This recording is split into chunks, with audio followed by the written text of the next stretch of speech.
Tahimik ang gabi sa baryo namin. Yung klase ng katahimikan na parang walang tao sa buong mundo. Walang sasakyan, walang ingay ng kapitbahay. Tanging huni lang ng mga kuliglig ang maririnig sa paligid.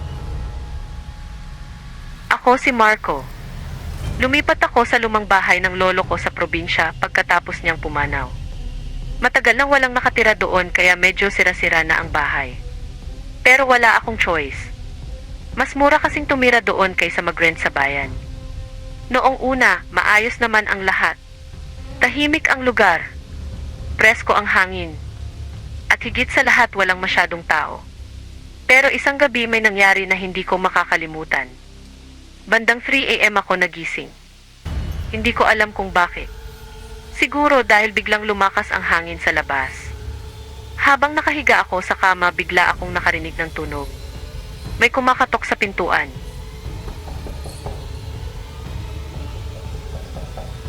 Napakunot ang noo ko. Sino naman ang pupunta sa bahay ko sa ganitong oras?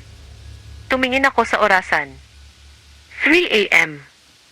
Medyo kinabahan ako pero inisip ko baka may kapitbahay na may kailangan. Lumapit ako sa pintuan. Pero bago ko pa man ito mabuksan, biglang may naalala ako. Noong unang araw ko sa baryo, kinausap ako ng matandang kapitbahay ko. Sabi niya sa akin, "Anak, kung may kumatok sa bahay mo ng madaling araw, lalo na pag 3:00, huwag kang sasagot." Natawa pa ako noon. Akala ko nagbibiro lang siya. Pero ngayon, habang nakatayo ako sa harap ng pintuan, biglang bumalik sa isip ko ang sinabi niya. Sa labas, may kumakatok pa rin.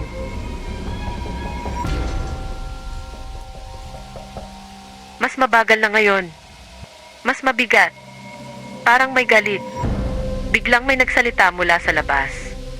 Mahina lang. Halos pabulong. Marco D. Nanlaki ang mata ko. Paano niya nalaman ang pangalan ko? Hindi ako sumagot. Nanatili lang akong nakatayo sa harap ng pintuan. Pagkatapos ay muling nagsalita ang boses. Marco, buksan mo, tulungan mo ako. Parang boses ng babae. Mahina. Pagod. Parang nasasaktan. Pero may kakaiba. Hindi ko maipaliwanag pero may mali sa boses niya. Dahan-dahan akong lumapit sa bintana. Sinilip ko ang labas. Madilim ang paligid. Tanging ilaw lang ng buwan ang nagbibigay ng konting liwanag sa bakuran. At doon ko siya nakita. May babaeng nakatayo sa harap ng pintuan. Mahaba ang buhok. Nakayuko ang ulo. Hindi siya gumagalaw. Nakatingin lang sa pintuan. Sa pintuan na nasa harap ko. May napansin akong kakaiba. Ang katawan niya hindi gumagalaw kahit malakas ang hangin. Ang buhok lang niya ang gumagalaw. Pero ang katawan niya parang estatwa. At doon ko napansin ang mas nakakatakot. Ang ulo niya unti-unting tumataas. Parang alam niyang may nakatingin sa kanya. Bigla siyang tumingin sa direksyon ng bintana. Sa direksyon ko. At doon ko nakita ang mukha niya. Hindi iyon normal. Maputla ang balat niya. Sobrang putla. Parang walang dugo. At ang mga mata niya. Sobrang dilim. Halos walang puti. At habang nakatingin siya sa akin, unti-unti siyang umiti. Isang ngiti na hindi mo gustong makita kahit kailan. Bigla siyang nagsalita ulit. Pero ngayon mas malakas na. Marco, alam kong nandyan ka, di. Nanlamig ang buong katawan ko. Biglang lumakas ang katok sa pintuan.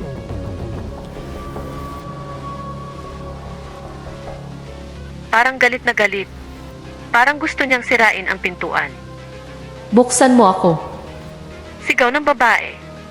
Pasukin mo ako sa bahay mo. Pero hindi ako gumalaw. Hindi ako sumagot.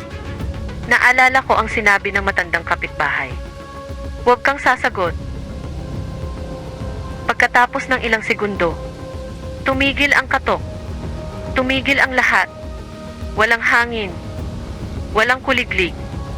Walang tunog. Lumipas ang 1 minuto. 2 minuto. 3 minuto. Dahan-dahan akong sumilip ulit sa bintana. Wala na siya. Walang tao sa labas. Parang walang nangyari. Kinabukasan, pumunta ako sa bahay ng matandang kapitbahay. Kinuwento ko ang lahat. Tahimik lang siyang nakinig. Pagkatapos ay huminga siya ng malalim. At sinabi niya ang bagay na lalo pang nagpatakot sa akin. Bumalik na naman siya. Ayon sa kanya, may babaeng namatay sa baryo maraming taon na ang nakalipas. Nawala siya isang gabi. Pagkaraan ng ilang araw natagpuan ang katawan niya sa kagubatan. Pero may kakaiba. Ang katawan niya nasa lupa. Pero ang ulo niya nasa ibang lugar. Simula noon, may mga tao raw na nakakakita sa kanya tuwing 3 AM. Kumakatok siya sa mga bahay. Humihingi ng tulong. Humihingi ng papasukin. Pero sabi ng matanda, kapag pinapasok mo siya hindi na siya lalabas. Akala ko tapos na ang lahat. Pero nagkamali ako. Kinagabihan, nagising ulit ako. Tumingin ako sa orasan. 3 AM. At bago pa ako makagalaw, narinig ko ulit ang tunog.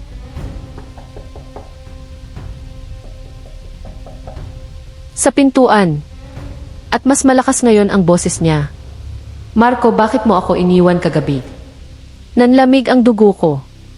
Hindi ko siya kilala. Pero parang kilalang kilala niya ako.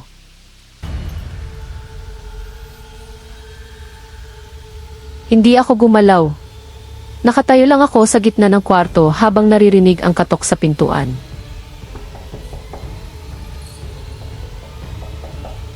Mas mabagal ngayon. Mas mabigat. Parang may matagal ng galit ang taong nasa labas. Tumingin ako sa orasan sa tabi ng kama. 3:01 AM. Eksaktong oras na sinabi ng matandang kapitbahay. Doon ko naalala ang babala niya. Sabi niya sa akin noong nakaraang araw, kapag kumatok siya, huwag mo siyang papasukin. Kahit anong mangyari. Noong una, hindi ko iyon pinansin. Akala ko isa lang itong lumang kwento sa baryo. Pero ngayon, habang naririnig ko ang katok sa pintuan ko ng 3:00 ng madaling araw, nagsisimula na akong maniwala. Ang boses sa labas, tumigil ang katok. Saglit lang. Pagkatapos ay may narinig akong boses. Mahina. Parang pagod. Marco D. Parang malamig na hangin ang dumaan sa likod ko. Hindi ko alam kung paano niya nalaman ang pangalan ko. Hindi pa naman ako gaanong kilala sa baryo. Lumipat lang ako dito 2 linggo pa lang ang nakalipas. Pero malinaw ang pagkakasabi niya. Alam niya kung sino ako. Marco, tulungan mo ako. Mahina ang boses ng babae. Parang umiiyak. Parang may nangyaring masama sa kanya. At kung hindi ko alam ang kwento ng kapitbahay ko, siguro binuksan ko na ang pintuan. Lumapit ako ng konti sa pintuan. Hindi para buksan ito, kundi para makinig. Sa kabilang side ng kahoy na pintuan naririnig ko ang mahina niyang paghinga. Parang may nasaktan. Parang may nangyaring hindi maganda. Marco, Muli niyang tinawag ang pangalan ko. natagpuan mo na ba ang ulo ko, Di? Biglang tumigil ang tibok ng puso ko. Hindi ko agad naintindihan ang sinabi niya. Pero nang maalala ko ang kwento ng matanda, nanlamig ang buong katawan ko. Ang babaeng namatay sa baryo. Ang babaeng nawalan ng ulo. Ang babaeng kumakatok sa mga bahay tuwing 3:00. Biglang lumakas ulit ang katok.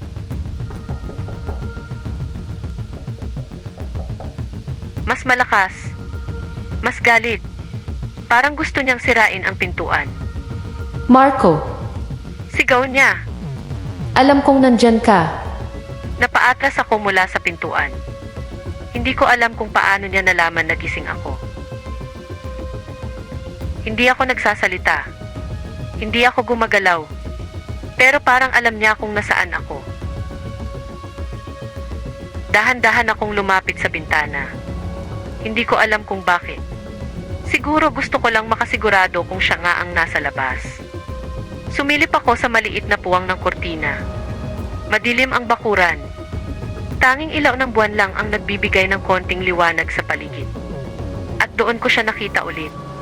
Ang babae. Nakatayo sa harap ng pintuan. Mahaba ang buhok niya. Halos matakpan ang mukha niya. Hindi siya gumagalaw. Hindi siya kumakatok ngayon. Nakatingin lang siya. Direkta sa bintana. Direkta sa akin. Dahan-dahan niyang itinaas ang ulo niya. At doon ko ulit nakita ang mukha niya. Maputla. Sobrang putla. Parang bangkay. At ang mga mata niya. Napakadilim. Halos walang puti. At habang nakatingin siya sa akin, unti-unti siyang umiti. Isang ngiti na parang alam niyang matagal ko na siyang hinihintay. Bigla siyang gumalaw. Pero hindi siya naglakad. Hindi rin siya tumakbo. Ang ginawa niya, unti-unti siyang dumulas palapit sa bintana. Parang hindi dumadampi sa lupa ang paa niya. Parang lumulutang. At habang papalapit siya, mas lalo kong napansin ang isang bagay. May madilim na guhit sa liig niya. Isang hiwa. Malalim na hiwa. Nasa harap na siya ng bintana ngayon. Halos 1 metro lang ang layo namin sa isa't isa. Bigla siyang nagsalita. Pero hindi na malakas ang boses niya. Bulong na lang. Marco, bakit mo ako hindi pinapasok? Hindi ako sumagot. Hindi ako gumalaw. Parang nawala ng lakas ang buong katawan ko. At pagkatapos, may sinabi siyang hindi ko makakalimutan. Kung hindi mo ako papasukin, ikaw ang lalabas. 1 segundo lang akong napapikit. Pero nang muling dumilat ang mga mata ko, wala na siya sa bintana. Wala na sa bakuran. Wala na kahit saan. Parang naglaho lang siya sa hangin. Pero bago pa ako makahinga ng maluwag, may narinig akong bagong tunog. Hindi sa pintuan. Hindi sa labas. Kundi sa loob ng bahay.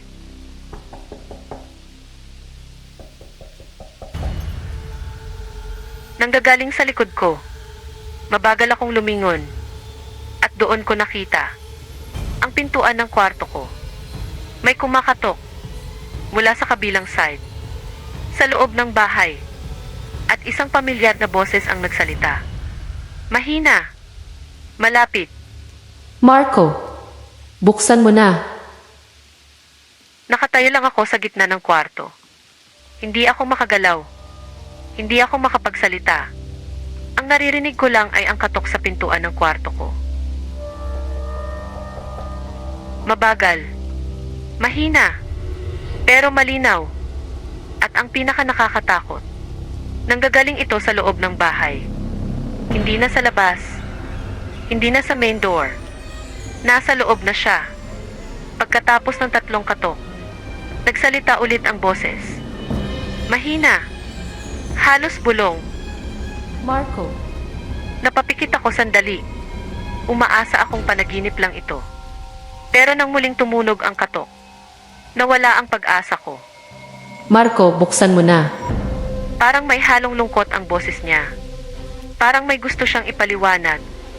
Pero alam ko ang sinabi ng matandang kapitbahay ko. Kapag kumatok siya, huwag mo siyang papasukin. Kahit anong mangyari. Biglang tumigil ang katok. Wala na akong marinig. Wala nang boses. Wala nang galaw sa labas ng kwarto. Ang naririnig ko na lang ay ang sarili kong paghinga. At ang mabilis na tibok ng puso ko. Lumipas ang 1 minuto. 2 minuto. 3 minuto. Tahimik pa rin. Hindi ko alam kung bakit. Pero lumapit ako sa pintuan. Siguro gusto kong makasigurado kung wala na talaga siya. Siguro gusto kong malaman kung may tao talaga sa kabilang side. Dahan-dahan akong yumuko. Inilapit ko ang tenga ko sa pintuan. Tahimik. Wala akong marinig. Pero nang halos didikit na ang tenga ko sa kahoy, may narinig akong isang mahinang tunog. Paghinga. Mabagal. Malalim. Parang may nakatayo mismo sa harap ng pintuan. May maliit na puwang sa ilalim ng pintuan. Doon lumalabas ang konting liwanag mula sa sala. Habang nakatingin ako doon, may narinig akong bulong. Napakahina. Marco, Napatigil ako. Hindi ko alam kung tama ba ang narinig ko. Pero muling nagsalita ang boses. Mas malinaw na ngayon. Marco, nakita kita sa bintana. Unti-unting nanlamig ang katawan ko. Ibig sabihin, alam niyang sumilip ako kanina. Habang nakatingin ako sa puwang ng pintuan, may napansin akong gumalaw. Isang anino. Dumaan sa ilalim ng liwanag. Parang may paa na gumalaw sa harap ng pintuan. Pero may kakaiba. Hindi normal ang galaw nito. Parang hindi tama ang hugis ng paa. Parang baliktad. Biglang, sunod-sunod na katok ang tumama sa pintuan.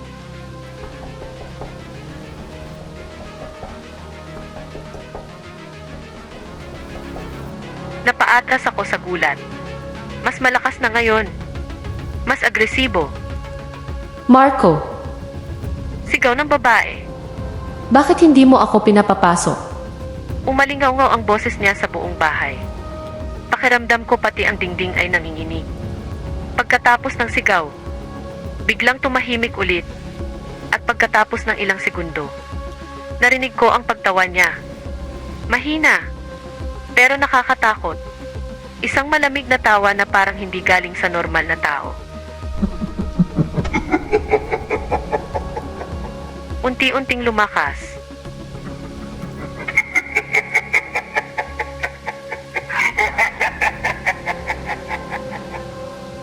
At habang tumatawa siya, parang may gumagalaw sa kisame ng bahay. Bigla akong napatingin sa itaas. May narinig akong kaluskos. Parang may gumagapang. Dahan-dahan. Mabagal. Direkta sa ibabaw ng kwarto ko. Napatingala ako sa kisam. At doon ko napansin. May gumagalaw na anino sa kisam. Parang may naglalakad sa bubong. Pero ang kakaiba, ang anino ay parang gumagapang. Habang nakatingin ako sa kisame, biglang bumukas ang bintana ng kwarto. Dahan-dahan itong bumukas kahit walang hangin. Napalingon ako agad. At sa labas ng bintana, may nakita akong buhok. Mahabang buhok na nakasabit sa gilid ng frame. Unti-unti itong gumalaw. Parang may umaakyat mula sa labas. Dahan-dahan siyang sumilip sa bintana. Ang parehong babae na nakita ko kanina. Pero ngayon, mas malapit na. Mas malinaw na. At mas nakakatakot. Ang liig niya ay may malalim na sugat. At habang nakangiti siya sa akin, may tumutulong madilim na likido mula doon. Tumigil siya sa pag-akyat. Nakatingin lang siya sa akin mula sa bintana. Ngumiti ulit siya. At sinabi niya ang pinaka-nakakatakot na salita na narinig ko buong gabi. Marco, hindi mo ako pinapasok sa pintuan. Saglit siyang tumigil. Pagkatapos ay mas lumawak ang ngiti niya. Pero hindi mo sinabi na bawal sa bintana. Hindi ako makagalaw. Nakatayo lang ako habang nakasabit ang babae sa labas ng bintana. Ang mahaba niyang buhok ay gumagalaw sa malamig na hangin. At ang mga mata niya, direktang nakatingin sa akin. Parang alam niya na wala na akong matatakbuhan. Unti-unti siyang umakyat. Ang mga daliri niya ay kumapit sa gilid ng bintana. Mahahaba ang mga kuko niya. Halos parang sa hayop. At habang umaakyat siya, may naririnig akong kakaibang tunog sa lig niya. Parang may kumakalansing. Parang may maluwag na buto na gumagalaw sa loob. Isang biglang galaw lang. At pumasok siya sa loob ng kwarto. Tahimik siyang bumagsak sa sahig. Pero hindi siya tumayo. Nanatili siyang nakaluhod. Ang ulo niya ay nakayuko. Hindi ko makita ang mukha niya dahil natatakpan ito ng buhok. Tahimik ang buong kwarto. Tanging paghinga ko lang ang maririnig. Unti-unti niyang tinaas ang ulo niya. Dahan-dahan. Parang may mabigat na dala ang lig niya. At nang makita ko ulit ang mukha niya, mas lalo akong nanlamig. Ang ngiti niya ay mas malaki na ngayon. At ang sugat sa lieg niya, Mas malinaw na. Parang halos maputol na ang ulo niya. Tumingin siya sa paligid ng kwarto ko. Parang sinusuri ang bawat sulok. Pagkatapos ay tumingin ulit siya sa akin. Marco, Mahina niyang sabi. hindi mo pa rin ba nakita ang ulo ko? Hindi ako makasagot. Hindi ko alam kung anong sasabihin. Hindi ko alam kung paano ako makakalabas sa sitwasyon na ito. Tumayo siya. Pero hindi normal ang pagtayo niya. Parang hindi tama ang galaw ng katawan niya. Ang ulo niya ay nakatagilid sa isang side. Parang malapit ng mahulog. Isang hakbang. Dalawang hakbang. Unti-unti siyang lumalapit sa akin. At sa bawat hakbang niya, naririnig ko ang kakaibang tunog sa liig niya. Parang may buto na nagkikiskisan. Bigla kong naalala ang sinabi ng kapitbahay kong matanda. Noong isang gabi habang nagkukwentuhan kami sa labas ng bahay. Sinabi niya ang buong kwento. Maraming taon na raw ang nakalipas. May isang babae na pinatay sa baryong ito. Hindi lang pinatay, pinugutan. At hanggang ngayon, hindi pa rin natatagpuan ang ulo niya. Simula noon, may kumakatok na raw sa mga bahay tuwing 3:00 ng madaling araw. Isang babae na naghahanap ng ulo niya. 2 hakbang na lang ang layo niya sa akin. Ramdam ko na ang malamig na hangin sa katawan niya. Parang hindi siya buhay. Parang hindi na siya tao. Tumingala siya sa akin. At sinabi niya ulit ang parehong tanong. Marco, saan mo itinago ang ulo ko? Hindi ako makapagsalita. Pero mukhang hindi niya nagustuhan ang katahimikan ko. Unti-unting nagbago ang mukha niya. Nawala ang ngiti. Napanganga siya. At mula sa leeg niyang sugatan, may tumulong mas maraming madilim na likido. Bigla siyang sumigaw. Ibalik mo ang ulo ko. Sa mismong sandaling iyon, biglang namatay ang ilaw ng kwarto. Nabalot ng dilim ang buong paligid. Hindi ko na siya makita. Pero naririnig ko ang paghinga niya. Malapit na. Napakalapit na. Sa gitna ng dilim, may narinig akong bulong sa tabi ng tenga ko. Napakalapit. Halos maramdaman ko ang malamig niyang hininga. Kung hindi mo ibabalik ang ulo ko, Sandaling tumigil ang boses niya. Pagkatapos ay sinabi niya ang pinakanakakatakot na bagay. sa iyo na lang ako kukuha ng bago. Madilim ang buong kwarto. Hindi ko na siya makita. Pero ramdam ko na nasa harap ko lang siya. Ang malamig niyang hininga ay dumadampi sa pisngi ko. Parang yelo. Hindi ako makagalaw. Parang may mabigat na bagay na pumipigil sa katawan ko. Pagkatapos ay may narinig akong tunog. Parang may buto na gumalaw. Kasunod nito ay isang mahinang tawa. Sa gitna ng takot, may naalala ako. May maliit na flashlight sa mesa sa tabi ng kama. Kung makukuha ko iyon, baka makita ko kung nasaan siya. Dahan-dahan kong inunat ang kamay ko sa mesa. Hindi ako gumagawa ng kahit anong ingay. Pero habang inaabot ko ang flashlight, may narinig akong bulong. Malapit. Sobrang lapit. Marco, Tumigil ang kamay ko. alam kong gumagalaw ka. Wala na akong ibang choice. Bigla kong dinampot ang flashlight. At agad ko itong binuksan. Isang malakas na liwanag ang tumama sa gitna ng kwarto. At doon ko siya nakita. Nakatayo siya mismo sa harap ko. Halos isang hakbang lang ang layo. Bigla siyang lumapit sa akin. Isang hakbang lang.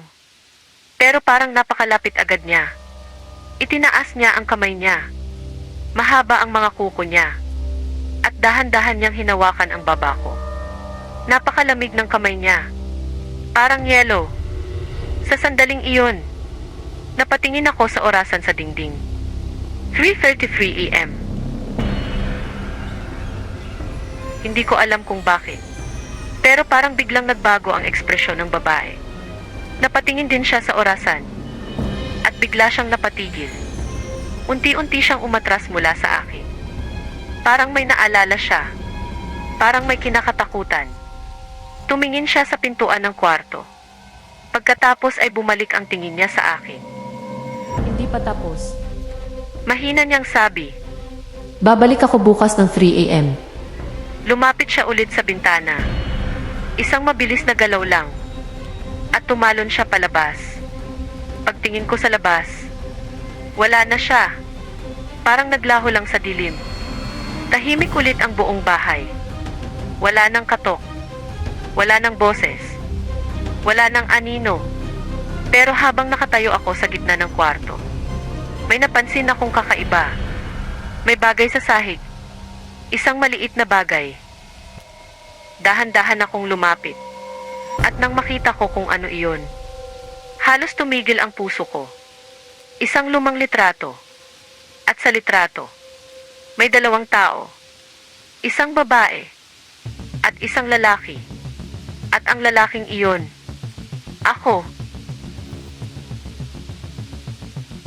Nakatitig lang ako sa litrato sa sahig. Hindi ako makapaniwala sa nakikita ko. Sa lumang litrato, may isang babae at may isang lalaki. Ang babae ay eksaktong kapareho ng babaeng nakita ko ngayong gabi. Mahaba ang buhok, maputla ang mukha, parehong mga mata, at ang lalaki sa tabi niya. Ako, hindi lang kamukha ko. Ako talaga. Nanginginig ang kamay ko habang pinulot ko ang litrato. Lumang-luma na ito. Parang maraming taon nang nakatago. Binaliktad ko ang likod nito. May nakasulat doon gamit ang lumang tinta. Isang maikling mensahe. Marco at Elena, Summer 1998. Nanlaki ang mga mata ko. Pero, hindi naman ako ganoon katanda.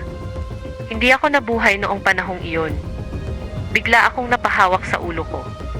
Parang may sumabog na sakit sa loob ng isip ko. Parang may mga alaala na pilit lumalabas. Mga alaala na hindi ko maalala dati. Mga imahe, mga boses, mga sigaw, at isang mukha. Ang mukha ng babaeng iyon. Unti-unting bumalik ang mga alaala. Isang gabi, madilim na kalsada, ako at ang babae. Nag-aaway kami. Malakas, galit na galit siya. Marco, hindi mo pwedeng gawin ito sa akin. Sigaw niya. Pero galit din ako noon. Sobrang galit. Hanggang sa may nangyari na hindi ko na mababawi.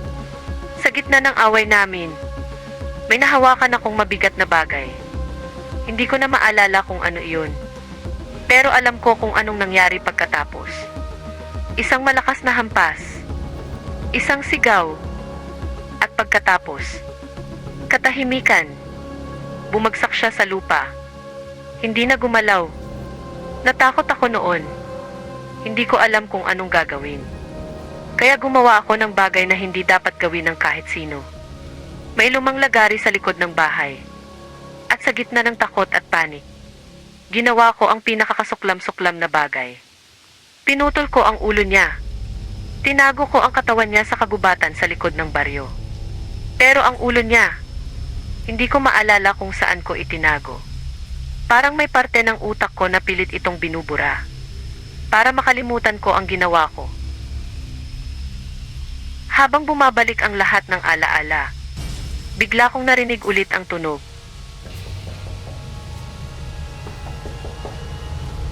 Mula sa pintuan ng bahay.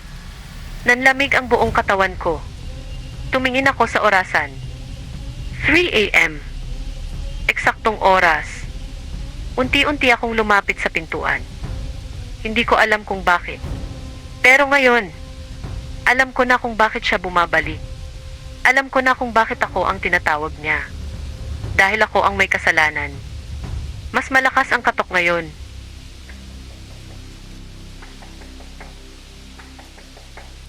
At pagkatapos, narinig ko ang boses niya. Parehong boses na narinig ko kagabi. Marco, alam mo na ba kung nasaan ang ulo ko? Pumikit ako. At sa wakas, naalala ko, hindi ko itinago ang ulo niya sa kagubatan. Hindi ko rin ito inilibing. Tinago ko ito Sa loob ng bahay. Sa ilalim ng sahig. Sa mismong bahay na nilipatan ko. Ang bahay na ito. Dahan-dahan akong lumapit sa pintuan. Ngayon, hindi na ako natatakot. Dahil alam ko na ang totoo. Huminga ako ng malalim. At inilagay ko ang kamay ko sa doorknob. Habang hawak ko ang pinto. Narinig ko ulit ang boses niya. Mahina. Malapit. Marco, handa ka na bang ibalik ang ulo ko? Dahan-dahan kong pinihit ang doorknob. At sa unang pagkakataon, binuksan ko ang pinto ng 3 a.m. Kinabukasan, natagpuan ng mga kapitbahay ang pintuan ng bahay na bukas. Tahimik ang buong lugar. Walang tao sa loob. Walang bakas kung saan napunta si Marco. Pero sa gitna ng sala, may isang lumang litrato na nakalapag sa sahig. Litrato ng isang babae at isang lalaki. Pero ngayon, isa na lang ang nakangiti sa litrato. Ang babae. At doon nagtatapos ang kwento ng bahay na may kumakatok tuwing 3:00 ng madaling araw. Hanggang ngayon, hindi pa rin alam ng mga tao sa baryo kung saan nawala si Marco noong gabing iyon. Pero may mga kapitbahay na nagsasabing tuwing sumasapit ang 3 a.m. May naririnig pa rin silang katok sa lumang bahay na iyon. 3 mabagal na katok. At minsan, may mahina raw na boses ng babae na bumubulong sa dilim. Kung nagustuhan mo ang kwentong ito, huwag kalimutang mag-like at mag-subscribe para sa mas marami pang nakakatakot na kwento na maaari mong mapakinggan tuwing gabi. At tandaan, kung may kumatok sa pintuan mo ng 3:00 ng madaling araw, siguraduhin mong alam mo kung sino ang nasa labas. Dahil minsan, hindi na tao ang kumakatok. Ako nga pala si Anonymous Pinoy Stories. At magkita-kita tayo sa susunod na kwento.